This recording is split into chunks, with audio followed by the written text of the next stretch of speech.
तर आम्ही जालनाकर हे पेज तू कधी सुरुवात केलं होतं आणि या पेजची संकल्पना म्हणजे कल्पना तुला कशी सुचली की आपण आम्ही जालनाकर नावानं पेज करावं आणि त्यावरती अशा पद्धतीची व्हिडिओ टाकावे?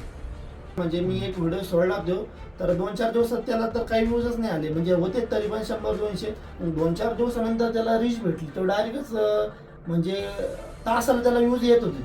मग माझे 2-3 दिवसानंतर त्याला डायरेक्ट 2 लाख व्ह्यूज येऊन गेले एका दिवसात. म्हणजे त्याला दीड ते 2 लाख व्ह्यूज येऊन गेले. बरोबर. तर मला एवढी खुशी झाली ना, म्हणजे असं लाईक येत होत्या, व्ह्यूज येत होते, फॉलोअर्स वाढत होते.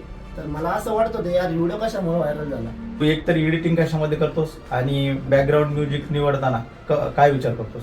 तर पहिलं स्पॉन्सर म्हणजे पहिलं स्पॉन्सरशिप तुला कधी मिळालं? असा काही बेनिफिट झाला का तुला की आता तुझे एवढे फॉलोअर्स आहेत की मुली मेसेज करतात वगैरे, असं काही बेनिफिट झालं? हा,